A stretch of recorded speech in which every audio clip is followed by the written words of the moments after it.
بسم اللہ الرحمن الرحیم یا ایہا الرسول بلغ ما انزل الیک من ربک وَإِن لَّمْ تَفْعَلْ فَمَا بَلَّغْتَ رِسَالَتَهُ یا ایہا الرسول، یہاں سے سورت کا حصہ ثانی دوسرا حصہ شروع ہوتا ہے۔ اس سے پہلے حصہ میں آپ حضرات نے دیکھ لیا کہ نفی شرک فعلی کے چاروں عنوان اور شرک فی التصرف کی تردید، اور اس کے بعد تفصیل کے ساتھ زجرات، منکرین پر پوری تفصیل کے ساتھ زجرات کا بیان ہوا۔ اب یہاں سے سورت کا حصہ ثانی، اس میں ترتیب مضمون وہی دو ہوں گے لیکن ترتیب بدلی ہوئی ہے۔ لف نشر غیر مرتب کے طور پر پہلے حصہ میں ابتداءً نفی شرک فعلی کا بیان تھا اور بعد میں شرک فی التصرف کا بیان تھا۔ تو اس حصہ میں پہلے نفی شرک فی التصرف کا بیان ہوگا، جس کو آپ بولتے ہیں نفی شرک اعتقادی، اللہ کے سوا کارساز کوئی نہیں، اور دوسرے حصہ میں نفی شرک فعلی کا بیان ہوگا۔ یا ایھا الرسول، اے پیغمبر، بلغ ما انزل الیک من ربک، پہنچا اس مسئلہ کو کہ نازل کیا گیا طرف تیرے من ربک کا، تیرے رب کی طرف سے۔ وَإِن لَّمْ تَفْعَلْ فَمَا بَلَّغْتَ رِسَالَتَهُ، اگر تو نے یہ نہ کیا تو پس نہیں پہنچایا تو نے پیغام اپنا۔ وَاللَّهُ يَعْصِمُكَ مِنَ النَّاسِ، اور اللہ بچائے گا تجھ کو لوگوں سے۔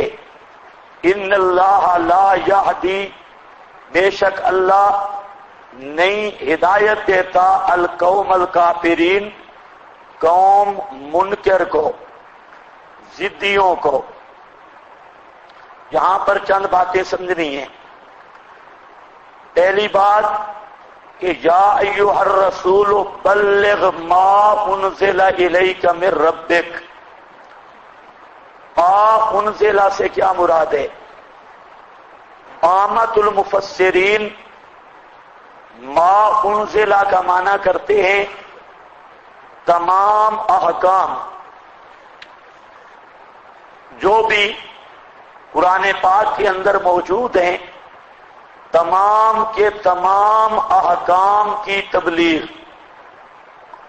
اس پر کئی تفسیروں میں آپ کو بات مل سکتی ہے۔ امام قرطبی اسی پر لکھتے ہیں إِن لَّمْ تَفْعَلْ فَمَا بَلَّغْتَ رِسَالَتَهُ، کہتے ہیں فَإِن كَتَمْتَ شَيْئًا مِّنْهُ، فَإِن كَتَمْتَ شَيْئًا مِّنْهُ، اگر تو نے کوئی چیز چھپائی، فَمَا بَلَّغْتَ رِسَالَتَهُ، بس تو نے پیغام نہیں پہنچایا۔ حضرت عبداللہ ابن عباس، ان سے بھی یہی عبارت منقول ہے متعدد تفاسیر میں، اور ابو بکر رازی جساس وہ فرماتے ہیں کہ اخبر انہ ان ترک تبلیغ شیء منہ، اللہ تعالیٰ نے خبر دی کہ اگر ان ترک تبلیغ شیء منہ، اس ما انزلہ میں سے کسی ایک چیز کی تبلیغ بھی چھوڑ دی، فہو کمن لم یبلغ شیئا، تو وہ ایسا ہے جیسے کسی چیز کی بھی تبلیغ نہیں کی۔ اگر ما انزلہ میں سے ایک چیز کی بھی تبلیغ نہ کی تو ایک چیز کی تبلیغ نہ کرنا ایسا ہے گویا کہ آپ نے تبلیغ ہی نہیں کی۔ یہ ہے احکام القرآن۔ علامہ جساس رازی، علامہ سیوطی جلالین میں عجیب عبارت یہاں لائے، فرماتے ہیں لِأَنَّ کِتْمَانَ بَعْضِهَا کَکِتْمَانِ كُلِّهَا، بعض ما انزلہ کو چھپانا یہ گویا کہ کل ما انزلہ کو چھپایا ہے۔ تو مطلب کیا ہے؟ بلغ ما سے مراد تمام احکام ہیں، کسی ایک چیز کی بھی تبلیغ چھوڑی تو گویا تبلیغ کی ہی نہیں۔ یہ بات سمجھو۔ اہل تشیع ان کا نظریہ ہے کہ بعض چیزیں اللہ کے نبی صلی اللہ علیہ وسلم نے حضرت علی کو بتلائی ہیں ما انزلہ میں سے، اور باقی کسی کو نہیں بتلایا۔ یہ نظریہ نص قرآنی کے خلاف ہے۔ قرآن پاک کی بلغ ما انزلہ، ما انزلہ میں تمام قرآن ہے اور تمام احکام ہیں۔ اسی لیے میں نے آپ کے سامنے قرطبی، جساس کے احکام القرآن، جلالین کا حوالہ جان بوجھ کر میں نے دیا کہ اہل تشیع در منصور علامہ سیوطی کے بہت حوالے پیش کرتے ہیں۔ تو اس مقام پہ واضح طور پہ قرآن کریم کی آیت کہ اللہ کے نبی پر فرض منصبی ہے ہر چیز کی تبلیغ کرنا، ایک چیز بھی اگر چھوڑ دی تو فما بلغتا، پھر تبلیغ نہیں کی، گویا کہ کسی چیز کی بھی تبلیغ نہیں کی۔ تو اس میں رد ہے اہل تشیع ابناء الجہود کا، کہ وہ کہتے ہیں کہ بعض چیزیں آپ نے اپنے پاس رکھی اور صرف حضرت علی کو بتائیں اور کسی کو نہیں بتائیں۔ اسی لیے ام المومنین سیدہ طاہرہ حضرت عائشہ صدیقہ رضی اللہ تعالی عنہ کا فرمان بخاری اور مسلم میں موجود ہے۔ فرماتی ہیں کہ حضرت عروہ نے مسئلہ اور پوچھا تھا، مسئلہ یہ پوچھا کہ حل رآ ربہ لیلۃ المعراج، کہ معراج کی رات نبی پاک صلی اللہ علیہ وسلم نے اللہ تعالیٰ کو ان آنکھوں سے دیکھا تھا؟ یہ حضرت عروہ نے پوچھا ام المومنین سے۔ تو ام المومنین نے تین چیزیں بیان کی۔ ایک تو یہ فرمایا کہ تو نے ایسا سوال کیا کہ میرے تو بدن کے رونگٹے بھی کھڑے ہو گئے ہیں، یہ آپ نے کیسا سوال کیا؟ اور فرماتی ہیں کہ عروہ جان لے تین چیزیں، انہو من حدثک انہو کاتم من الوحی شیئن، ایک مسئلہ یہ جان لے کہ جو آدمی تجھے یہ خبر دے کہ نبی پاک علیہ السلام نے وحی سے کوئی چیز چھپا دی تھی، کاتم من الوحی شیئن، کوئی چیز چھپا دی تھی، فقد عازم علی اللہ الفریہ، ایک، اور ایک روایت میں فقد کذب، اس نے جھوٹ بولا۔ کیوں؟ لِأَنَّهُ يَقُولُ، اس لیے کہ اللہ فرماتے ہیں بلغ ما انزل الیک من ربک، یہی آیت پیش کی۔ تو یہ ام المومنین نے بھی وضاحت اس لیے کی کہ اس وقت بھی شیعوں نے، شیعہ تو چونکہ پرانے ہیں، اس وقت بھی انہوں نے یہ چیما گویاں شروع کر دی کہ کوئی مخصوص قسم کا علم ہے جو حضرت علی کو بتلایا گیا اور کسی کو نہیں بتلایا گیا۔ تو اس لیے ام المومنین نے اس وقت بھی تردید کر دی کہ کوئی آدمی بھی تجھے یہ خبر دے کہ نبی پاک صلی اللہ علیہ وسلم نے وحی میں سے کچھ چیز چھپا لی تھی تو اس نے اللہ پر جھوٹ بولا ہے اور بہت بڑا بہتان باندھا ہے۔ تو پہلا مسئلہ یہاں پر یہ نکلا کہ تمام ما انزل کی تبلیغ کرنا یہ نبی پاک صلی اللہ علیہ وسلم کا فرض منصبی ہے، منصبی فرض ہے۔ اور اگر کوئی کہے کہ بعض چیزوں کی آپ نے تبلیغ نہیں کی تو وہ آپ کی رسالت کا منکر ہے۔ کیا سمجھ رہے ہیں؟ وہ آپ کی رسالت کا، یہ بات سمجھ بھی گئے ہو؟ یہ میرا فتویٰ ہے، مفسرین کا بیان ہے، عبارتیں میں اس لیے لکھا رہا ہوں۔ ہاں، کیونکہ آپ میں سے بعض کا ذرا حافظہ کمزور ہوتا ہے نا، تو حوالے بھول جاتے ہیں اور پھر کہتے ہیں جی یہ بڑے فتوے لگاتا ہے۔ اور آپ کو بھی، اور جب سے میں نے دورہ تفسیر شروع کیا وہ اللہ کے فضل سے سب ریکارڈ ہیں، تو پوری زندگی میں کوئی ایسا فتویٰ آپ کو چیلنج کے طور پہ کہتا ہوں آپ مجھے دکھا دیں جو بغیر حوالے کے میں نے لگایا ہو، حوالہ اس پہ نہ ہو، پوری زندگی کا کوئی ایک فتویٰ دکھا دیں تو انشاءاللہ میں رجوع بھی کروں گا اور آپ کو انعام بھی بہت بڑا دوں گا۔ کوئی آدمی دکھا دے، انعام بھی دوں گا۔ اب بھی یہ دورہ بھی آپ کے سامنے ہے، جو ریکارڈنگ سننا چاہے وہ بھی محفوظ ہے، پچھلے بھی محفوظ ہیں۔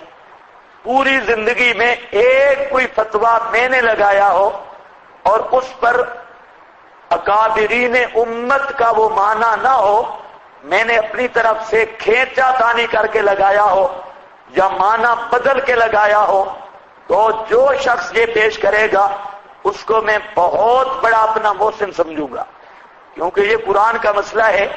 حضرت صدیق اکبر رضی اللہ تعالی عنہ وہ فرماتے ہیں کہ اگر میں قرآن کو اپنی مرضی کے مطابق اس کا معنی مفہوم کروں تو ایو سماء تذلنی ایو ارض تکلنی، کون سا آسمان مجھے جگہ دے گا اور کون سی زمین میرا بوجھ برداشت کرے گی۔ تو جب صدیق اکبر یہ بات کر رہے ہیں تو آپ بھی تھوڑا خیال کر لیا کریں۔ اللہ کے فضل سے ہم تفسیر بالرائے کو لعنت سمجھتے ہیں اور تفسیر بالرائے سے اللہ کی پناہ مانگتے ہیں۔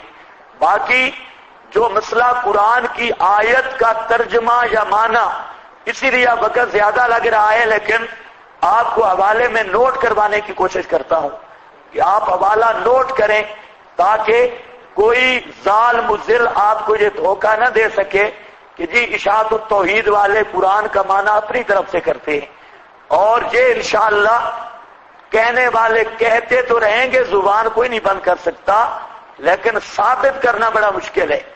اب آپ صرف بے شک نہیں، آپ یہ نہ کہیں آپ یہ نہ کہیں کہ ہم پڑھ رہے ہیں اور ہمارے استاد یہ بات کر رہے ہیں، یہ بات نہیں کر رہا۔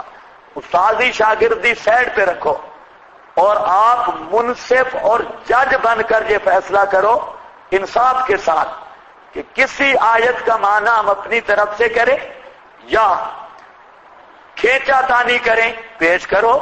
ہمارے استدلال میں کمزوری ہو تو آپ کو کھلی اجازت ہے، پرچی لکھیں، کھڑے ہو کر سوال کریں، کوئی مسئلہ نہیں۔ لیکن باقی جو اندر کا معاملہ ہے وہ تو اللہ کے ہاں ہے۔ وہ تو میں آپ کو یہ نہیں کہتا کہ یہ قرآن مان لو، میری بات مان لو۔ ہاں مانو گے مسلمان ہوگے، اگر قرآن نہیں مانو گے مسلمان نہیں بن سکتے، یہ پکی بات ہے۔ اچھا جی، تو اگر کوئی آپ سے دلیل پوچھے کہ وہ رسالت کا کیوں منکر ہے، دلیل کیا ہے؟ ہاں بھائی، بلغ ما انزل الیک من ربک، اس کا معنی یہ ہے، بتلا دیا، لأن کتمان بعضھا کا کتمان کلھا۔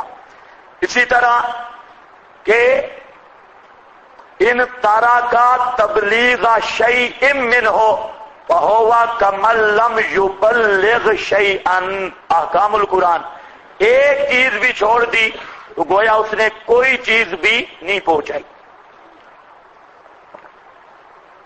یہ آپ سمجھ رہے ہیں میری بات؟ اسی سے مسئلہ آیا کہ جو مولوی ساری زندگی استنجے پر زور لگاتا ہے اور کالا فلاں اور کالا فلاں میں زندگی کھپا دیتا ہے اور مسئلہ توحید کو بیان نہیں کرتا تو وہ مسئلہ توحید کو بیان نہ کرے، باقی ساری زندگی کسی مسئلے میں بھی گزار دے، تو وہ بندہ اللہ کے ہاں بہت بڑا مجرم ہے، چاہے بظاہر جتنا بڑا صوفی بنا ہوا ہو، یہ خدا کا مجرم ہے توحید کا مسئلہ چھپانے والا۔ اور میں یہ اپنی طرف سے نہیں کہہ رہا، اس پر بھی بہت سارے حوالے جات موجود ہیں، بہت سارے حوالہ جات، ان میں ایک لکھ لو، ھذا تعذیب للنبی، ھذا تعذیب للنبی، یہ تربیت کی جا رہی ہے نبی پاک صلی اللہ علیہ وسلم کی، وتعذیب الحملۃ العلم، اور یہ تعذیب ہے حملۃ العلم کی، تعذیب حملۃ العلم من امتہ، آپ کی امت سے، اللہ یکتموا شیئا من امر شریعتہ، اللہ یکتموا شیئا، یہ کہ نہ چھپائیں، شیئا کوئی مسئلہ بھی، من امر شریعتہ نبی پاک صلی اللہ علیہ وسلم کی شریعت کے معاملے میں کوئی مسئلہ بھی نہ چھپائیں، جب بھی کوئی مسئلہ پوچھے تو اس کو واضح کر کے بیان کر دیں۔ اور رازی رحمہ اللہ کا حوالہ ہے، فرماتے ہیں کہ قرآن پاک کا ایک ہی مسئلہ ہے، وہ مسئلہ توحید ہے، اور ساتھ فرماتے ہیں، یہ بہت عجیب جملہ ہے امام رازی کا، کہتے ہیں کہ من صرف عمرہ فی غیرہ، جس نے مسئلہ توحید نہیں بیان کیا اور مسئلہ توحید کے علاوہ مسائل میں اپنی ساری زندگی لگا دی، قد خواب و خسرا، وہ انسان ذلیل ہو گیا اور ناکام ہو گیا۔ اب یہ امام رازی رحمہ اللہ کی تفسیر کبیر کا حوالہ ہے، تو امت کے علماء پر ضروری ہے کہ جو چیز پیغمبر نے امت تک پہنچائی اس پورے مسئلے کو امت تک پہنچانا ورثاء انبیاء علماء کا کام ہے۔ اگر یہ مسئلے چھپائیں گے یا گڑبڑ کریں گے، تلبیس کریں گے، کتمان کریں گے، پھر اوپر بڑی پگڑی ہو تب بھی لانتی، چھوٹی پگڑی ہو تب بھی بے ایمان، ہاں جو بھی ہو مسئلہ بیان کرنا ہے۔ یا ایھا الرسول، کتنی باتیں میں نے کر دی؟ 2۔ تیسری بات، اچھا اس پر ایک اور حوالہ رہ رہا ہے بہت اچھا، بہت زبردست۔ ام المومنین جب بولتی ہے نا پھر عظمت کا پتہ چلتا ہے، بہت عجیب جملہ بولی اس مقام پہ، بہت عجیب۔ قالت حضرت عائشہ رضی اللہ تعالی عنہ، قالت لو کان محمد کاتما شیئا من القرآن، لو کان محمد کاتما شیئا من القرآن لکتم هذه الآیہ، لکتم هذه الآیہ۔ تفسیر ابن کثیر فرماتی ہیں کہ اگر محمد صلی اللہ علیہ وسلم قرآن سے کسی چیز کو چھپاتے تو پھر اس آیت کو چھپاتے، بلغ ما انزل الیک من ربک، کیونکہ یہ آیت بتا رہی ہے کہ پیغمبر چھپا نہیں سکتا۔ اس آیت کے ہوتے ہوئے اور اس آیت پہ ایمان رکھتے ہوئے کوئی آدمی اس کا تصور نہیں کر سکتا کہ نبی پاک صلی اللہ علیہ وسلم نے کوئی چیز چھپائی ہے۔ تو اگر آپ نے کوئی چیز چھپانی ہوتی تو اس آیت کو چھپا لیتے، یہ آیت نہ ہوتی تو ہمارے پاس دلیل بھی اس بات کی نہ ہوتی کہ اللہ کے نبی نے کوئی چیز چھپائی ہے یا نہیں۔ یہ تو یہ آیت بتا رہی ہے کہ کوئی چیز بھی آپ نے چھپائی نہیں۔ عجیب جملہ ہے، اگر لو کان محمد کاتما شیئا من القرآن لکتم هذه الآیہ، اس آیت کو چھپا لیتے۔ لیکن جب یہ بھی نہیں چھپایا تو اور کیسے چھپا سکتے ہیں؟ بلغ ما انزل الیک من ربک. اب ذرا خیال کرو، اب یہاں پھر مناظرہ شروع ہو گیا شیعہ کے ساتھ. اہل تشیع اس آیت کو بڑا زور شور سے پیش کرتے ہیں خلافت علی پر. وہ کہتے ہیں یہ خلافت علی کی زبردست دلیل ہے، اور ماں سے مراد بھی خلافت علی ہے. اور آپ کی تفسیروں سے بھی وہ حوالے دیتے ہیں کہ آپ کی تفسیروں میں بھی یہ بات لکھی ہے.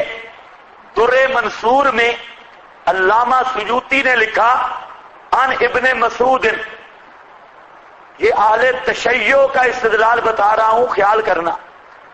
عن ابن مسعود قال كنا نقرأ على عهد رسول اللہ.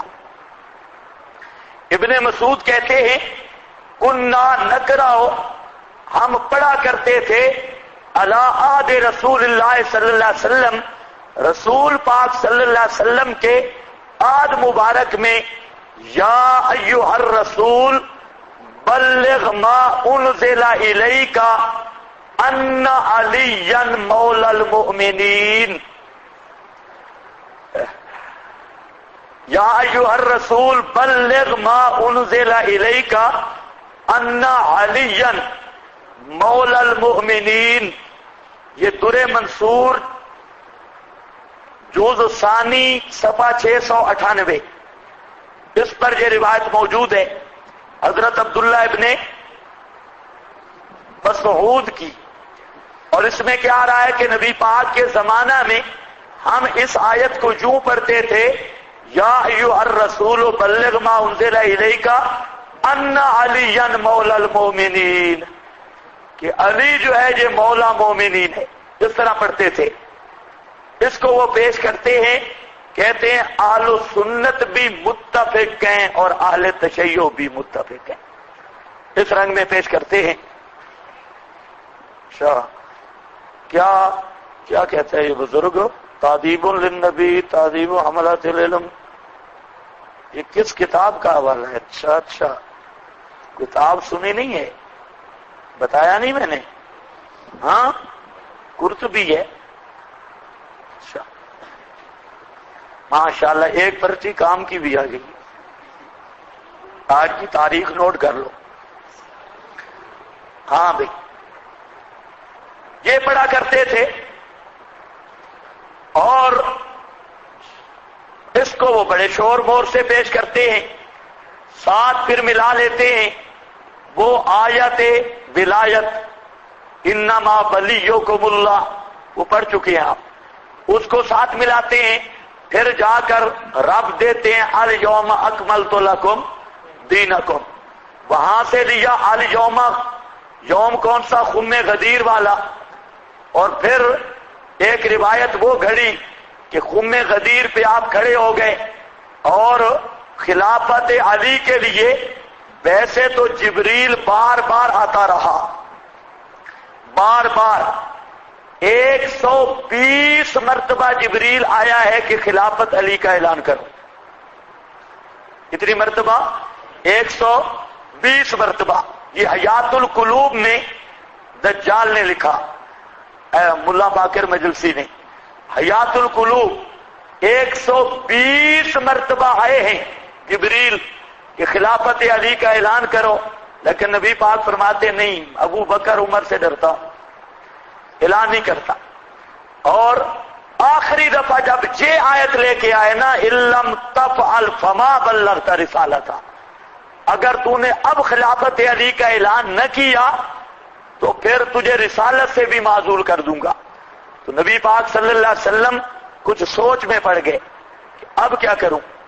لیکن جبریل نے کہا یہ آخری بار لیں گے، اب اس کے بعد اگر تو نے اعلان نہ کیا، بہترین موقع ہے، تو کام گڑبڑ ہو جائے گا. تو اس مقام پہ پھر وہ کچاوے اترے، میں بتا چکا ہوں، اور منبر بنا. اور پھر آپ نے 120 مرتبہ تاکید کرنے کے بعد بھی اعلان کیسا معاذ اللہ گول مول کیا، من کنت مولا فعلی مولا. اعلان یہ کیا، نہ خلافت کی بات، نہ بلا فصل کی بات، کوئی بات بھی نہیں. من کنت مولا فعلی مولا، بس یہ اس کو ساتھ ملاتے ہیں. تو ذہن میں بات رکھ لو، پہلی بات کہ یہ روایت جو در منصور میں ہے، کہتے ہیں امام سیوطی اہل سنت کا بہت بڑا محدث، وہ اپنی کتاب میں نقل کر رہا ہے. تو میں کہتا ہوں کہ علامہ سیوطی بہت بڑا محدث نہیں، بہت بڑا ناقل ہے. محدث اور ناقل کا فرق ہوتا ہے.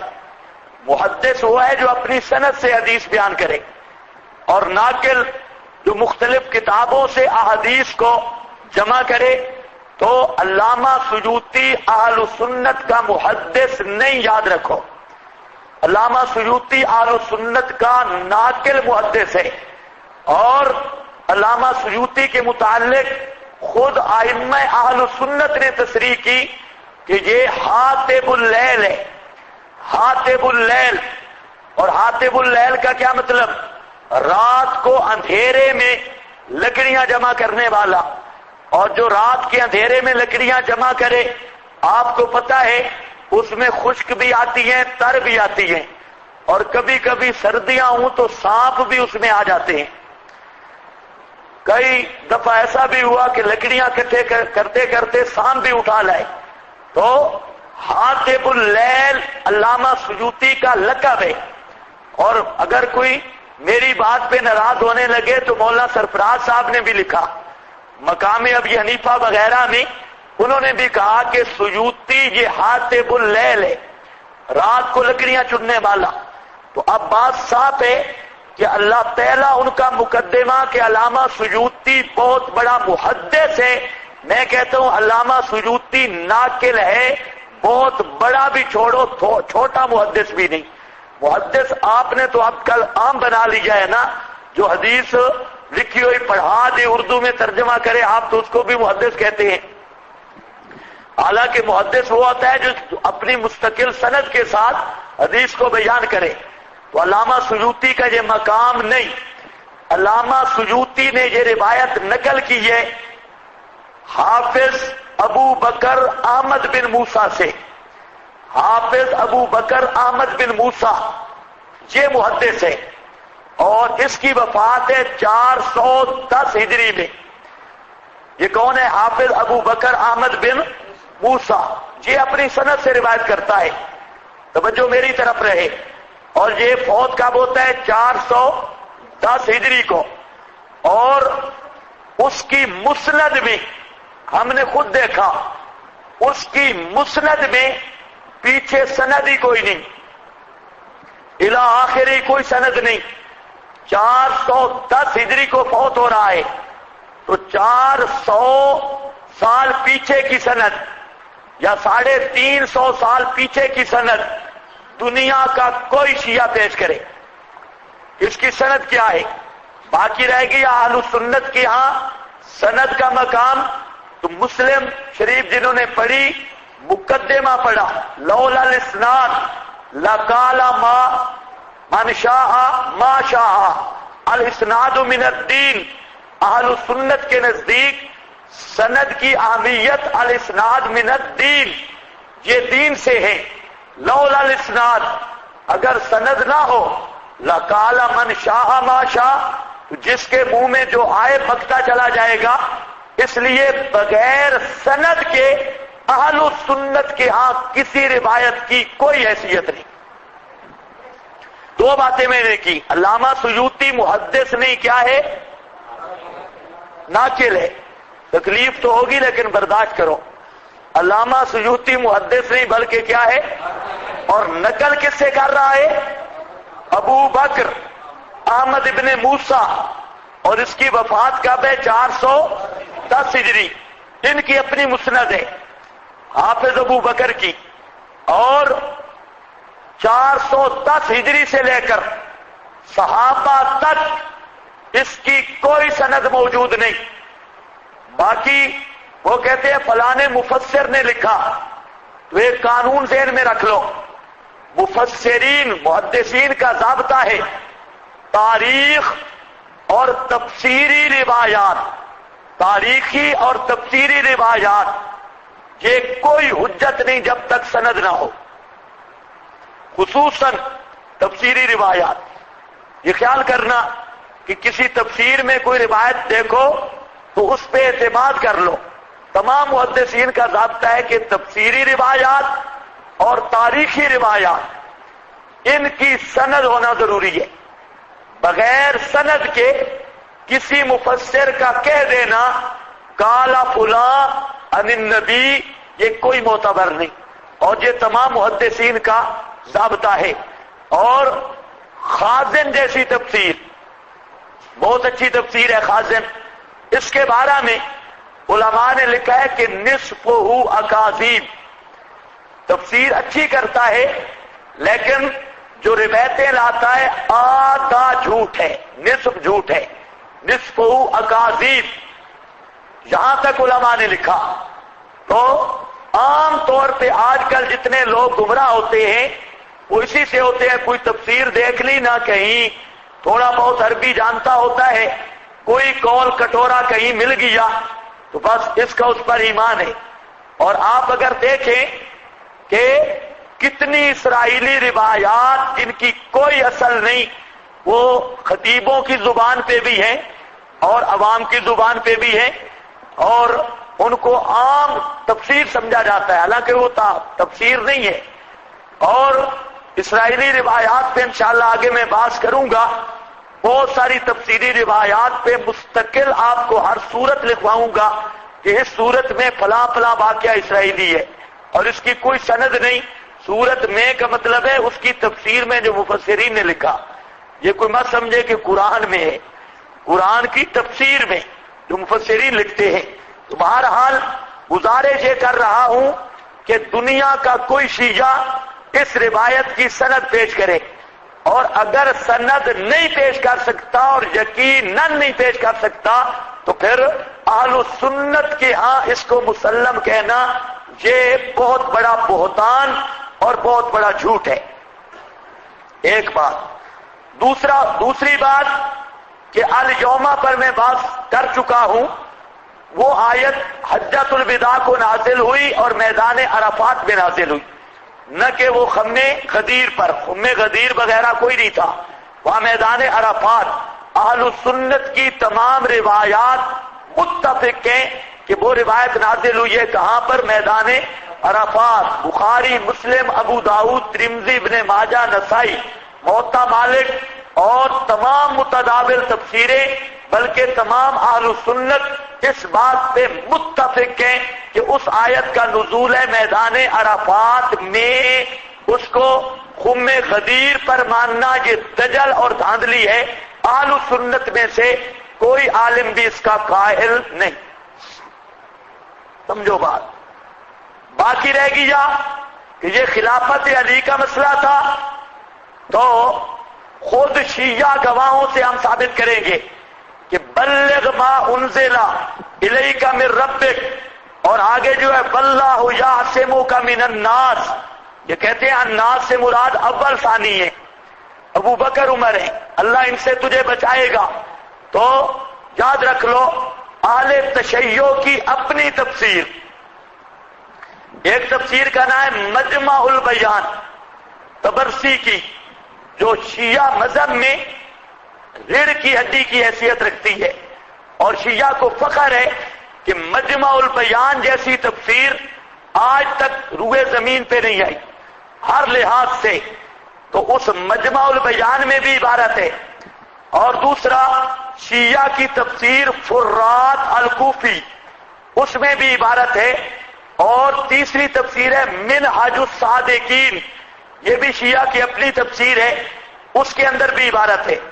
تو وہ عبارت یہ ہے، کہتے ہیں کہ کانا یتہارسہ اصحابہ فانزل اللہ یا ایھا الرسول فترک الحرث حین اخبرہ اللہ یا ان یعصمہ من الناس۔ یہ سارے شیعہ کہہ رہے ہیں کہ آپ صحابہ آپ پر پہرا دیتے تھے، کانا اصحابہ یتحارسہ اصحابہ، صحابہ آپ کے چوکیدار تھے، پہرا دیتے تھے، رات کو ڈپٹی دیتے۔ جب اللہ نے یہ آیت نازل کی نا، یا ایھا الرسول بلغ ما انزل الیک من ربک، آگے واللہ یعصمک من الناس، یہ آیت آئی تو فترک الحرث، تو آپ نے چوکیداروں کو چھٹی دے دی کہ تم چلے جاؤ، میری حفاظت کا ذمہ اللہ نے خود اٹھا لیا ہے، لہذا تمہاری چوکیداری کی ضرورت نہیں۔ ان اخبرہ اللہ ان یعصمہ من الناس، یہ فرات الکوفی، مجمع البیان اور منہج الصادقین، یہ صادقین تفسیر کاذبین کی جڑیں اکھیڑ رہی ہے۔ یہ کہتے ہیں کہ یہاں بات ہی اور ہے، اور الناس سے مراد مکہ کے مشرکوں اور یہودیوں کا خطرہ ہے۔ اللہ نے فرمایا کہ ان سے میں آپ کو بچاؤں گا، اور اس آیت کے نزول پر چوکیدار صحابہ کو چھٹی مل گئی۔ تو یہ تو اپنے گھر کی شہادت ہے۔ اب ایک اور مسئلہ سمجھو، میرا خیال ہے اس کو بھی یہاں پورا کر دیتے ہیں۔ من کنت مولا بھی سر پہ چڑھا ہوا ہے نا، من کنت مولا ہو فعلی مولا، ہمارا یہ دعویٰ ہے نمبر 1 کہ مولا، اچھا اس سے تمیداً ایک بات سمجھ لو اور ان کا دجل بھی دیکھو، نہ یا ایھا الرسول بلغ ما انزلہ کا تعلق ہے من کنت مولا کے ساتھ، نہ الیوم اکملت لکم کا تعلق ہے من کنت مولا والی روایت کے ساتھ۔ اول تو اس کی سند پہ ہی بات ہے، لیکن علی وجہ تسلیم ابن تیمیہ نے اس کی سند پہ جرح کی ہے، اور چلو علی وجہ تسلیم مان لیا جائے تو یہ بے ایمانی کرتے ہیں، پورا واقعہ بتلاتے ہی نہیں۔ واقعہ یہ ہے کہ حضرت علی کو نبی پاک نے بھیجا یمن کی طرف ذمہ دار بنا کر، وہاں پر حضرت علی رضی اللہ تعالی عنہ سے کچھ ایسی چیزیں صادر ہوئی جو بظاہر قابل اعتراض تھی۔ بعض صحابہ کو اعتراض تھا حضرت علی کی بعض کاموں پر، تو حجۃ الوداع سے جب آپ واپس ہونے لگے تو حضرت بریدہ یہ آپ کے قریب آئے اور حضرت علی رضی اللہ تعالی عنہ کی شکایت لگائی کہ فلاں فلاں کام حضرت علی نے کیے اور ہم کو اس پر اعتراض ہے۔ تو نبی پاک صلی اللہ علیہ وسلم نے وہاں پر خطبہ دیا، اور اس میں یہ بھی آپ نے فرمایا کہ ایھا الناس انما انا بشر، لوگوں میں انسان ہوں، اور یوشک ان یاتینی ربی، ہو سکتا ہے کہ اللہ کا پیغام لانے والا آ جائے اور فاجیبا، اور میں قبول کر لوں، یعنی موت کا فرشتہ آ جائے، موت والا فرشتہ آ جائے۔ تو آگے پھر آپ نے حضرت علی کے بارے میں فرمایا من کنت مولا ہو فعلی مولا، جس کا میں دوست اور محبوب ہوں اس کو چاہیے کہ علی کے ساتھ بھی دوستی رکھے، شکایتیں نہ لگائے۔ تو حضرت علی کا مقام بیان کیا، تو وہ واقعہ تو یہ تھا جو بعض کتابوں میں آئی وہ روایت، تو وہ پوری روایت بھی اس طرح ہے۔ اب اس شاطر قوم نے وہاں سے ایک ٹکڑا اٹھایا اور اس کو جوڑا الیوم اکملت لکم دینکم کے ساتھ اور بلغ ما انزل کے ساتھ، حالانکہ کہاں یہ آیات اور کہاں وہ روایت۔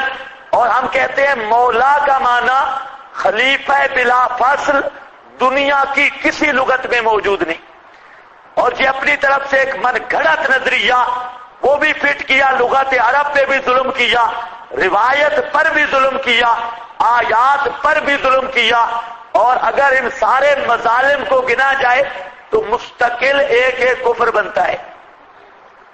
آیت کی تحریف کفر ہے یا نہیں ہے؟ اس میں علماء چپ ہیں، تحریف کرنا کفر ہے یا نہیں؟ صرف شیعہ کرے یا کوئی اور کرے تو اچھا یہاں مسئلہ بنتا ہے۔ چلو بہرحال فی الحال تو شیعوں کو لو، غوروں کو چھوڑو۔ تو پہلے تو انہوں نے تحریف کی، تحریف میں نے بتایا لفظاً بھی ہوتی ہے، مانن بھی ہوتی ہے، مصداق میں بھی ہوتی ہے۔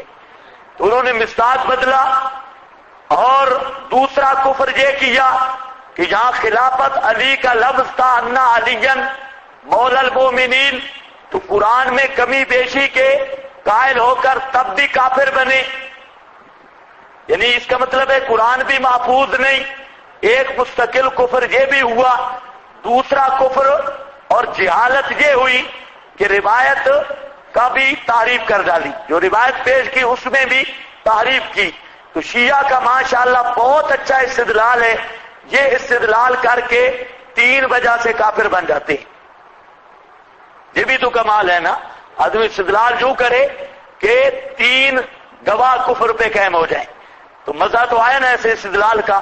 تو یہاں پر مسئلہ روایت کا آگے یہی روایت ہے، اس کے اندر لفظ آ رہے ہیں اللہم بالے من والا ہو وعاد من آدا ہو۔ شیعہ کبھی یہ جملہ نہیں پڑھتے، صرف اتنا پڑھتے ہیں من کن تو مولا فعلی مولا، اور آپ کے سنی خطیب بھی اتنا پڑھتے ہیں، حالانکہ آگے روایت کا لفظ ہے، لکھ لو اللہم والے من والا ہو، اللہ تو بھی اسے دوست رکھ جو علی کو دوست رکھے، وعاد من آدا ہو، اور تو بھی اس کے ساتھ دشمنی کر جو علی سے دشمنی کرے۔ تو اب دیکھو کتنا صاف لفظ ہے کہ اس ولایت اور اس مولا کے آگے آد کے لفظ آ رہے ہیں، تو معلوم ہوتا ہے یہی حدیث اندر اس کے موجود ہے کہ عداوت کے مقابل خلافت نہیں ہوتی، عداوت کے مقابل کیا ہوتی ہے؟ دوستی اور محبت۔ کیا خیال ہے آپ کا؟ عداوت کے مقابلے چپ ہوتی ہے یا دوستی ہوتی ہے؟ چلو چپ بھی ہو تو خلافت پھر بھی حاصل نہیں ہوتی۔ بہرحال آگے من وعاد من آدا ہو، یہ حدیث خود سیاق الحدیث معنی متعین کر رہا ہے کہ مولا بمعنی دوست اور محبوب ہے۔ یہ بات ختم ہو گئی۔ اب ذرا دیکھو اور اب سمجھ آئے گی مولانا حسین علی رحمہ اللہ کے فہم قرآن کی۔ لوگوں نے تو لگایا نا بلغ ما انزل الیک من ربک، خلافت علی کا اعلان کرو۔ حضرت فرماتے ہیں نہیں، آؤ ذرا آیت لگاؤ۔ فرماتے ہیں مسئلہ بڑا عام ہے، جس پر ان لم تفعل فما بلغت رسالتا، جس پر اللہ نے یہ کہہ دیا کہ میرے پیغمبر اگر آپ نے مسئلہ نہ پہنچایا تو گویا کہ رسالت بھی آپ نے پیغام پہنچایا ہی نہیں، تبلیغ کی ہی نہیں۔ آخر وہ مسئلہ ہے کیا جو اتنی الرسول کے عہدے کے ساتھ بیان کیا جا رہا ہے، یا ایھا الرسول، اور ساتھ دھمکی بھی دی جا رہی ہے ان لم تفعل فما بلغت رسالتا۔ حضرت فرماتے ہیں وہ مسئلے ہیں 4۔ کتنے مسئلے ہیں؟ 4 مسائل، مسائل اربع، ان کو خصوصاً کہا گیا، ویسے پوری شریعت ہے لیکن خاص کر کے 4 مسئلے۔ پہلا مسئلہ یا ایھا الرسول کے بعد پہلا مسئلہ قل یا اہل الکتاب لستم علی شیء، پہلا یہ مسئلہ پہنچاؤ کہ اوے یہودیو تم نرے بے ایمان ہو، لستم علی شیء، تم نرے بے دین، نرے بے ایمان، رتی جتنا ایمان نہیں، چٹے بے ایمان، لستم علی شیء، کسی دین پہ نہیں۔ ایک مسئلہ۔ دوسرا مسئلہ آگے آ رہا ہے، مسئلہ ثانیہ لقد کفر الذین قالوا، دیکھتے ہو آیات، لقد کفر الذین، آیت 72، لقد کفر الذین قالوا ان اللہ هو المسیح ابن مریم، یہ ہے بلغ ما، میرے پیغمبر یہ مسئلہ پہنچا اور کہہ دے جو کہتے ہیں ان اللہ هو المسیح ابن مریم، لقد کفر، وہ پکے کافر ہیں، ان کے کفر میں کوئی شک نہیں۔ اور تیسرا مسئلہ لقد کفر الذین قالوا ان اللہ ثالث ثلاثہ، یہ تیسرا مسئلہ، وہ لوگ پکے کافر ہیں جو کہتے ہیں اللہ 3 میں سے تیسرا۔ اور چوتھا مسئلہ، سمجھ رہے ہو کہ نہیں؟ چوتھا مسئلہ قل اتعبدون من دون اللہ ما لا یملک لکم، وہ آیت نمبر 76، اتعبدون من دون اللہ ما لا یملک لکم ضرا ولا نفعا واللہ هو السمیع العلیم۔ میرے پیغمبر بتا دے اللہ کے سوا عیسیٰ بھی نفع نقصان کا مالک نہیں، مریم بھی نفع نقصان کی مالک نہیں، السمیع عیسیٰ بھی ما فوق الاسباب سننے والا نہیں، مریم بھی ما فوق الاسباب سننے والی نہیں، العلیم عیسیٰ بھی ما فوق الاسباب جاننے والا نہیں، مریم بھی ما فوق الاسباب جاننے والی نہیں۔ یہ چار مسئلے ہیں خصوصاً، اسی پر فرمایا یا ایھا الرسول، اے رسول، رسول کا لفظ بھی اس لیے ذکر کیا، منصب یاد دلا کر فرض منصبی کی طرف اشارہ کیا۔ میرے پیغمبر تو رسول ہے اور رسول کا کام ہی پہنچانا ہے، اس لیے یہ چار مسئلے آ رہے ہیں۔ ویسے تو پوری شریعت پہنچانی ہے، ما انزل میں پوری شریعت ہے، خاص کر کے یہ چار مسئلے۔ پہلا مسئلہ کہ یہودی پکے بے دین، دوسرا مسئلہ کہ عیسیٰ علیہ السلام کو کارساز ماننے والے پکے کافر، تیسرا مسئلہ کہ اللہ کو تین میں ماننے والے تثلیث کے قائل پکے کافر، اور چوتھا مسئلہ کہ عیسیٰ بھی ما فوق الاسباب نہیں سنتا تو بی بی مریم بھی نہ سنتے ہیں نہ مختار ہیں، ما فوق الاسباب سننے والا بھی اللہ اور مختار کل بھی اللہ۔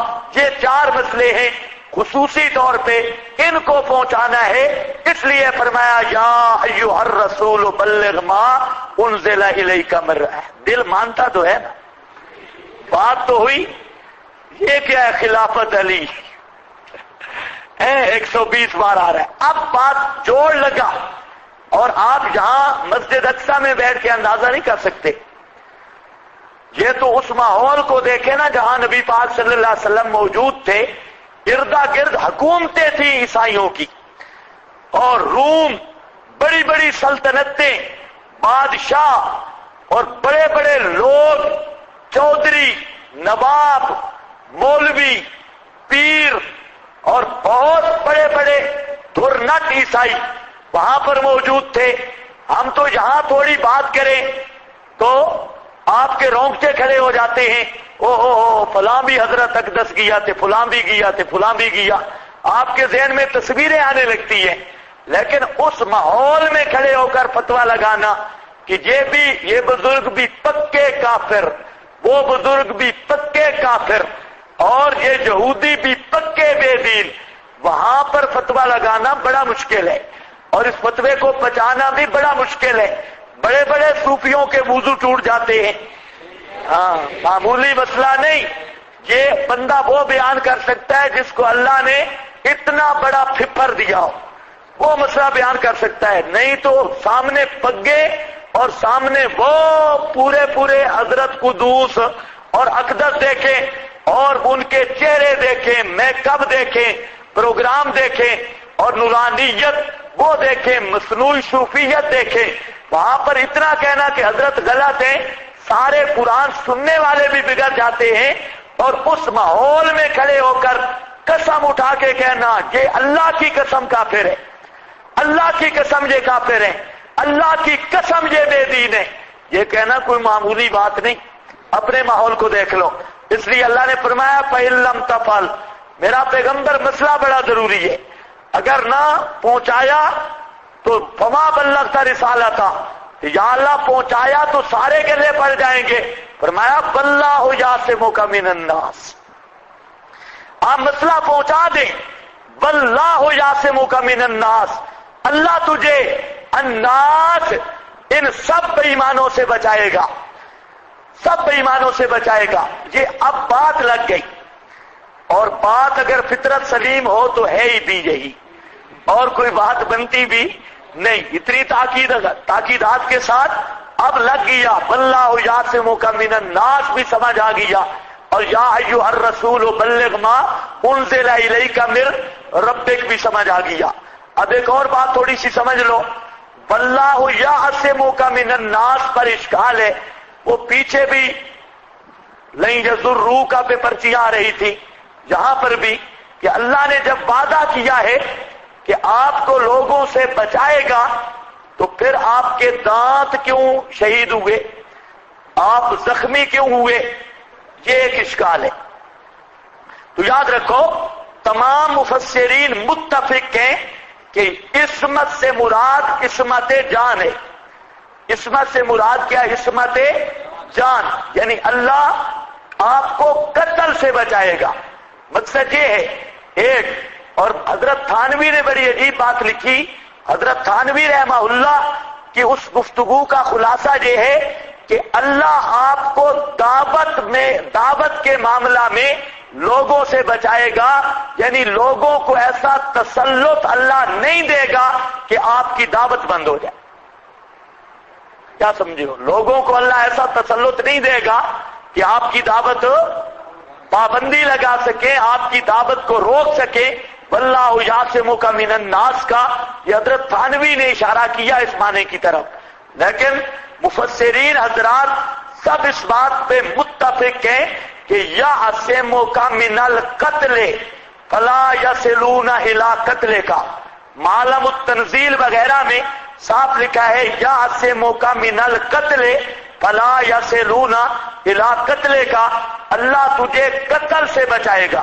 اس کو صحیح کر رکھیے، لاؤڈ سپیکر صحیح کر، بس وہ نہیں پہنچ سکیں گے آپ کے قتل کی طرف، معلم التنزیل۔ تو جہاں پر بھی عصمت کا معاملہ ہے تو عصمت جان ہے، اور اس کی وجہ یہ ہے کہ انبیاء پر مشکلات کا آنا یہ ان کی رفعت شان ہے، اور یہ ان کے مشن کی تکمیل کا سبب ہے، اور بلکہ مشن کے اندر جوش، انداز بیان میں جوش کا سبب ہے۔ اس لیے یہ نہیں کہ کوئی تکلیف ہی آپ پر نہیں آئے گی، تکلیف تو رفع درجات ہے۔ یہاں پر مقصد یہ ہے کہ آپ کو قتل نہیں کر سکتے، آپ کو جان سے مار نہیں سکتے۔ واللہ یعصمک من الناس ان اللہ لا یہدی القوم الکافرین، بے شک اللہ لا یہدی، لا یہدی کا ایک معنی میں نے پہلے کر دیا، ایک اور معنی اللہ نہیں راہ دیتا قوم کافر کو۔ کیا مطلب؟ اللہ کافر کو یہ راہ اور یہ ہمت ہی نہیں دے گا کہ وہ آپ کو قتل کر سکے۔ ان اللہ لا یہدی، اللہ نہیں کام بننے دیتا، نہیں راہ دیتا، مطلب ہے مراد یہ ہے کہ قتل کی ہمت اور اس پر قتل والے مقصد میں کامیاب ہونے والی راہ، قوم کافر کو وہ آپ کو قتل نہیں کر سکتے۔ قل یا اہل الکتاب، اب آیا جی پہلا مسئلہ، قل یا اہل الکتاب۔ ابھی صبر کر کے بیٹھو، ابھی نقطوں نہیں، یہ آیت، یہ جو سورۃ المائدہ ہے نا بڑی مشکل ہے، آپ کو تو نہیں لگتی، آپ کے لیے تو کوئی چیز مشکل نہیں، لیکن ہے بڑی مشکل۔ اس سورت سے نکل جائے تو پھر دورہ شروع ہو جائے گا۔ ہاں بھی تو ہے بڑی مشکل سورت۔ اب ذرا دیکھو، قل یا اہل الکتاب، مسئلہ اولا، کون سا مسئلہ پہنچانا ہے؟ قل یا اہل الکتاب، نیچے لکھا ہے مسئلہ اولا تبلیغ۔ اے اہل کتاب، اہل کتاب کون ہے؟ مولوی تے پیرو، اے مولویو، او پیرو، لستم علی شیء، نہیں ہو تم علی شیء، کسی مذہب پر، کسی دین پر، حتیٰ تقیموا التورات، حتیٰ کہ قائم کرو تورات کو اور انجیل کو، وما انزل الیکم، اور وہ جو اتارا گیا طرف تمہارے، من ربکم، تمہارے رب کی طرف سے۔ اللہ فرماتے ہیں میرے پیغمبر اعلان کر دو کہ عیسائیوں، یہودیوں، مولویوں، پیرو، لستم علی شیء، تم نرے بے دین ہو اور نرے ٹھاکر بے ایمان، کسی مذہب پہ نہیں، کوئی تمہارا دین نہیں، حتیٰ بے دین رہو گے، بے ایمان رہو گے، حتیٰ یہاں تک کہ تقیم التوراۃ، قائم کرو تورات کو اور انجیل کو، وما انزل الیکم، جب تک اس کو قائم نہیں رکھ سکتے، نہیں کرتے، مطلب عقیدہ اور عمل کے اعتبار سے ان کو نہیں مانتے، اس وقت تک تم پکے بے دین اور پکے بے ایمان ہو۔ مار اور آپ کیا کہو گے اب؟ ایھا العلماء لستم علی شیء حتی تقیموا القرآن، ایھا الشیوخ ایھا الصوفیاء لستم علی شیء حتی تقیموا القرآن، اس وقت تک چٹے بے ایمان ہو، شیخ الحدیث ہو کر بھی بے ایمان، مفتی ہو کر بھی بے ایمان۔ ہاں، کب تک؟ حتی تقیم جب تک کہ قرآن کو نہیں مانتا۔ قرآن مانے گا ایمان آئے گا، ورنہ بالکل دھوتا ہوا کافر۔ حتی تقیم التوراۃ والانجیل وما انزل الیکم من ربکم۔ دیکھو سختی تو نہیں ہو رہی نا، خیال کرنا ہے۔ اب کیا معنی کریں لستم علی شیء کا؟ یہ 200 بزرگوں تم بھی ٹھیک ہو، ہم بھی ٹھیک ہیں، یہی معنی کر دینا لستم علی۔ سبحان اللہ، ایک ایک لفظ سے پتہ چلتا ہے یہ کلام اللہ ہے، جلال سے بھرا ہوا کلام ہے، اور باقی کلام الملوک ملوک الکلام، دنیا کی کوئی کتاب پڑھ لو مزہ نہیں جو قرآن میں مزہ ہے، اور لفظ لفظ بتاتا ہے کلام اللہ ہے، شاہوں بادشاہوں والا کلام۔ لستم کوئی معمولی فتویٰ نہیں، لستم علی شیء حتی تقیموا التوراۃ والانجیل وما انزل الیکم من ربکم ولیزیدن کثیرا منہم۔ کہتے ہیں پتہ نہیں 2 مہینے مماتیوں کے پاس جاتے ہیں، بالکل پکے ان کے ہو جاتے ہیں، ہاں پکے ان کے ہو جاتے ہیں، جہاں تو 2 مہینے بھی نہیں، کوئی 2 دن بھی انابت کے ساتھ سن لے تو اسے قرآن کھینچ لیتا ہے۔ یہ مماتیوں کا کمال نہیں، یہ قرآن کا کمال ہے، قرآن کھینچتا ہے اور دل کو ہلا دیتا ہے۔ والا یزیدن کثیرا منہم، یہ آیت گزر گئی، اس کا معنی بھی میں نے کر دیا۔ یہاں پر ما انزل لیزیدن کا فاعل ہے، اور آگے طغیاناً مفعول بہ ہے، معنی ترجمہ آسان ہو جائے گا، البتہ بڑھاتا ہے کیا؟ کون بڑھاتا ہے؟ ما انزل، قرآن بڑھاتا ہے، کثیرا منہم، بہتوں کو ان میں سے، بہتوں کو ان میں سے، طغیانم و کفرا، ادروئے طغیان اور کفر کے قرآن بڑھاتا ہے۔ میں نے اس کا جواب بھی دے دیا، قرآن کی مثال بارش کی ہے۔ ان الذین آمنوا، یہ آیت گزر گئی، بالکل حل نہیں کروں گا، آیت مشکل ہے، سورۃ البقرہ میں گزری ہے، اور وہاں پر میں نے کہا سورۃ المائدہ کی آیت حل ہو گئی، جو بعد میں آئے ہیں مہربانی ان کی۔ ان الذین آمنوا، ان بعد والوں کو تو انشاءاللہ اشکال بھی نہیں ہوگا۔ ان الذین آمنوا، بے شک وہ لوگ جو ایمان لائے، والذین ہادوا، اور وہ جو یہودی ہوئے اور صابی، آمنوا لقب ذکر کیا، جہاں القابات کا بیان ہے، اور اسم کے اندر جہاں پر بھی اشکال ہے نا اتحاد الاسم والخبر کا، کہ الذین آمنوا من آمنا، الذین آمنوا جو اسم بن رہا ہے اور من آمنا خبر، تو جہاں الاتحاد بین الاسم والخبر پوری تفصیل کر چکا ہوں۔ تو وہ لوگ جو ایمان لائے، جہاں آمنو جہاں اسم ہے، جہاں بطور لقب مراد ہے، اور من آمنا میں حقیقت ایمان مراد ہے۔ پہلے صرف لقب اور خبر کے اندر کیا ہے؟ حقیقت ایمان، بالکل اسی طرح آیت ہے۔ والذین ہادوا، اور وہ جو یہودی ہوئے، یہود کی وجہ تسمیہ کیا ہے؟ مفسرین نے کئی وجوہات لکھی۔ ایک تو یہ ہے کہ ان کے بڑوں سے جب کوئی غلطی ہوئی تو انہوں نے توبہ کے اندر لفظ کہے انا ہدنا الیکا، اس ہدنا توبنا ہم نے توبہ کی، رجوع کیا تیری طرف، تو اس ہدنا سے یہودی بنے۔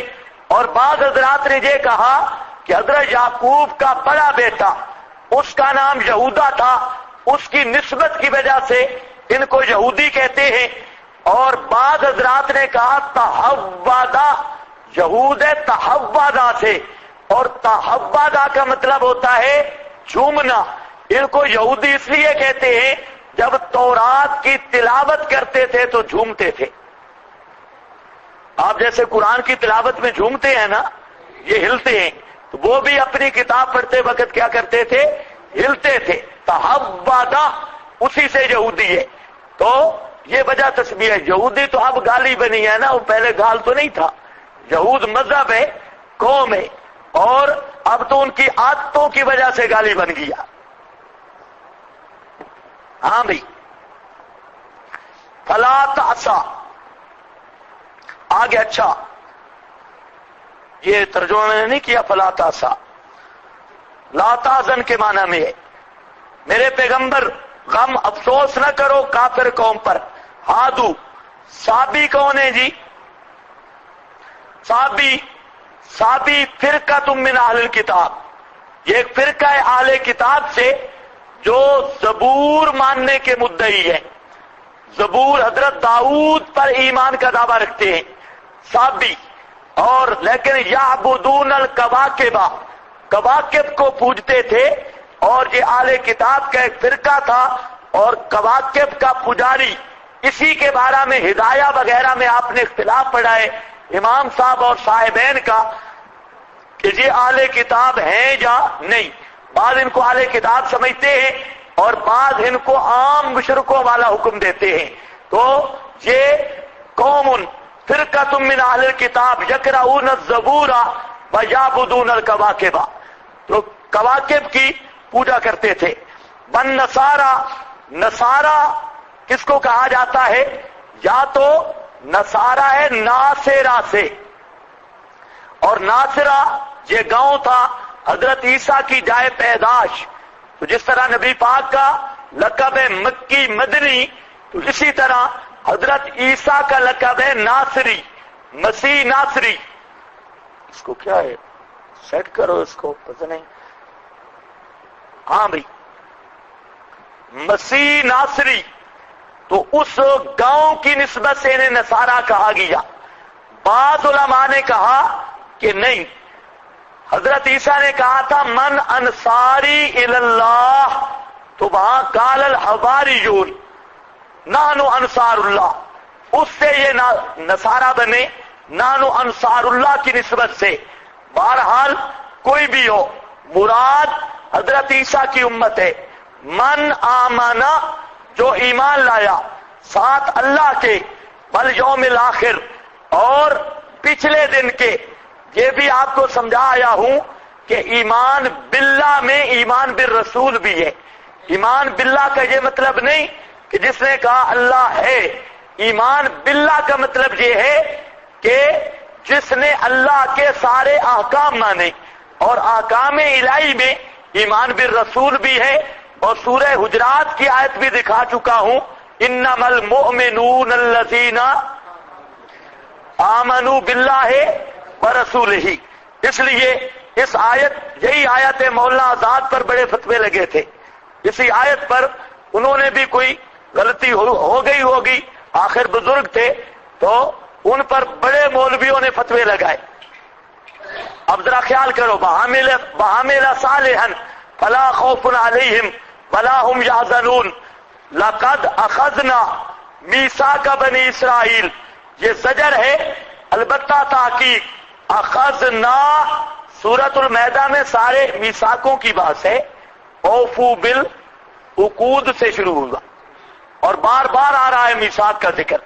پھر آ گیا لقد اخذنا، لقد اخذنا، البتہ تحقیق لیا ہم نے میثاق بنی اسرائیل، پختہ وعدہ بنی اسرائیل سے، وارسلنا الیہم رسولا، اور بھیجے طرف ان کے کئی رسول۔ اب ذرا خیال کرنا ہے، پہلے تو یہ سمجھو میثاق سے کیا مراد ہے۔ میثاق وہی جو سورہ بقرہ میں گزرا ہے، لا تعبدون الا اللہ، وہی میثاق ہے۔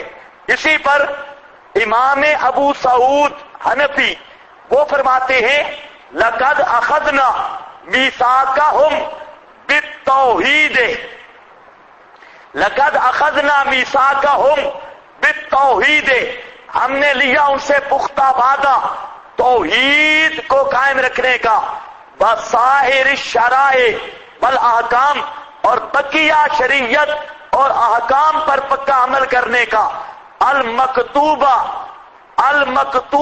علیہم فی التورات، جو تورات میں احکام تھے۔ ابو سعود میں بھی روح المعانی میں بھی یہی عبارت ہے۔ بہرحال میثاق سے مراد وہی ہے لا تعبدون الا اللہ وبالوالدین احسانا، وہی باقی شریعت بھی آ گئی اور مسئلہ توحید بھی آ گیا۔ کیا مصیبت ہے اس کو، عجیب ڈرامہ ہے، اس کو مہینہ ہونے والا ہے، آپ کو اٹکل نہیں ہے بٹن دبانے کی کہ صحیح کرو بٹن۔ بڑی مشکل سے گلا ٹھیک ہوا اور ابھی پھر ہاں بھائی، لقد اخذنا میثاق بنی اسرائیل وارسلنا الیہم رسولا، بھیجے ہم نے طرف ان کے رسول اس میثاق کو یاد دلانے اور قائم کرنے کے لیے۔ میثاق کلما جاءہم رسول، جب بھی آتا ان کے پاس کوئی رسول، بما اس مسئلے کے ساتھ، لا تابا کہ نہیں چاہتے تھے، انفسہم جی ان کے، جب بھی کوئی رسول آیا ایسے مسئلہ کے ساتھ، لا تابا کہ نہیں چاہتے تھے، انفسہم دل ان کے، فریقاً کذبو ایک جماعت کو، کذبو جھٹلایا انہوں نے، وفریقاً یقتلون اور ایک جماعت کو، یقتلون وہ قتل کرتے ہیں۔ اللہ فرماتے ہیں یہودیوں میں 3 مرضیں تھی، ایک مرض تھی نقض عہد، کہیں لکھا ہے کہ نہیں لکھا؟ نقض عہد، نقض عہد کی، اور دوسری مرض تھی تکذیب رسول، اور تیسری مرض تھی قتل الانبیاء۔ تینوں مرضیں آ گئی۔ فرمایا کلما جاء، نیچے لکھا ہے مرض مدید، یہ نئی مرض نہیں، پرانا شوگر ہے، بڑے عرصے کا شوگر ہے، نئی مرض نہیں۔ جب بھی کوئی ان کے پاس رسول آیا، بما لا تابع انفسہم، ماں سے مراد مسئلہ ہے، ساتھ اس مسئلہ کے کہ نہیں چاہتے تھے، انفسہم جی ان کے، جو دل کو نہیں لگتا تھا، تو اس وقت نبذ المیثاق کا جزا مقدر ہے۔ نبذ المیثاق، انہوں نے وہ میثاق توڑ دیا۔ فریقاً یہ مرض دوم تکذیب، ایک جماعت، کذبو ایک جماعت کو تکذیب کی انہوں نے، اور ایک جماعت قتل کرتے ہیں، یقتلون۔ پہلے سمجھایا ہوں مضارع کیوں ذکر کیا، پہلے بھی قتل کرتے رہے، حکایت ماضی کو مضارع کی صورت میں بیان کرنا منظر کشی کے لیے ہوتا ہے کہ اس کبھی پھر دیکھو ان بے ایمانوں کو، رسولوں کو قتل کرنے کے درپے ہوئے، یا دوسری توجیہ کہ اب بھی خاتم الانبیاء صلی اللہ علیہ وسلم کے قتل کرنے کے درپے ہیں۔ فحسبوا، اور گمان کیا انہوں نے، باوجود اتنی بے ایمانیوں کے، حسبوا خیال کیا انہوں نے، اللہ تکون فتنۃ، یہ کہ نہیں ہوگا فتنہ، کوئی سزا۔ وہ نہ مانتے تھے رسولوں کے مسئلے کو اور قتل بھی کرتے تھے، ساتھ یہ بھی گمان کر لیا کہ ہم پر کوئی پکڑ بھی نہیں۔ فتنہ کے کئی معنی ہیں، یا فتنہ بمعنی عذاب اور سزا کے ہے۔ اب ذرا خیال کرو، ایک مسئلہ بتاؤ، یہ جو تورات آئی تقریباً 4000 سال کے قریب مسئلہ تورات کا چلتا رہا، اور ہزاروں نبی آئے۔ تورات تو پہلے موجود تھی، حضرت موسیٰ کے زمانے سے، یہ بات سوچنے کی ہے، اور پیغمبر جب آئے قوم کے پاس بھی تورات تھی اور نبیوں نے بھی کون سا مسئلہ بیان کیا؟ تورات والا. کیا سمجھ رہے ہو؟ قوم کے پاس بھی کیا تھی؟ کیونکہ تورات تو حضرت موسیٰ پہ نازل ہوئی تھی اور ہزارہ سال تورات کا مسئلہ چلا. اب رسول آ کے کیا بیان کرتے تھے؟ قوم کے پاس بھی کیا تھی؟ قتل کیوں کرتے تھے؟ اشکال یہ ہے، رسول کوئی نیا مسئلہ تھوڑے بیان کرتے تھے، وہ اسی تورات کے امین تھے. کل بھی آپ نے پڑھا یا قومو بہن، نبی بھی وہی فیصلہ سناتے تھے تورات کا، علماء بھی وہی فیصلہ سناتے تھے. اشکال یہ ہے قوم کے پاس بھی تورات تھی، پیغمبر بھی تورات کا مسئلہ بتاتے، یہ جھگڑا کیوں پڑا؟ یہ کیا مسئلہ ہے؟ یاد رکھ لو، یہ آج دیکھ لو، یہ بڑے بڑے گدی نشینوں کے پاس بھی قرآن ہے اور آپ کے پاس بھی کیا ہے؟ گدی نشینوں کے پاس بھی قرآن، آپ کے پاس بھی کیا ہے؟ قرآن. تو جھگڑا ہوتا نہیں؟ آپ کو نئی کتاب پیش کرتے ہیں یا گدیوں پر یہ کتاب نہیں قرآن؟ اسی طرح وہاں مسئلہ تھا کہ تورات تھی سب کے پاس، لیکن جب پیغمبر تورات بیان کرتا تھا اور اس کو کھولتا تھا تو وہ مخالف ہو جاتے، دشمن بن جاتے، قتل کرتے، تکذیب کرتے. آج بھی دیکھ لے، آج بھی جب ہم قرآن بیان کرتے ہیں، آپ بھی جائیں گے قرآن بیان کریں گے انشاءاللہ، پھر آپ کو یہ ایسے سمجھ آئیں گی کہ تورات ان کے پاس تھی بھی صحیح اور پیغمبر بھی تورات پڑھتے تھے، پھر دشمن کیوں بنے، تکذیب کیوں کی، قتل کیوں کیا؟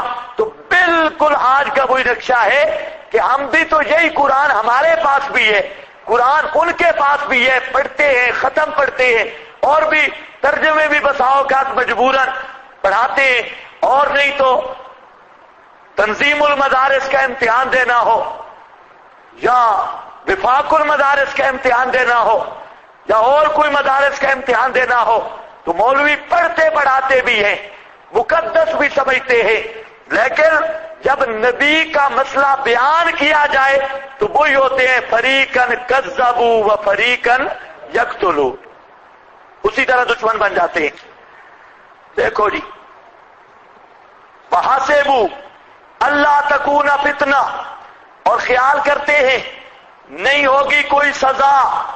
اللہ فرماتے ہیں فہموا، اندھے ہو گئے، بسموا، بہرے ہو گئے، ثم تاب اللہ، اندھے بن گئے، عموا عن الہدی، ہدایت سے اندھے ہو گئے، یعنی فطرت مسخ ہو گئی ان گناہوں کے وجہ سے، اور سموا عن سماع الحق، اور حق والا مسئلہ سننے سے بہرے ہو گئے.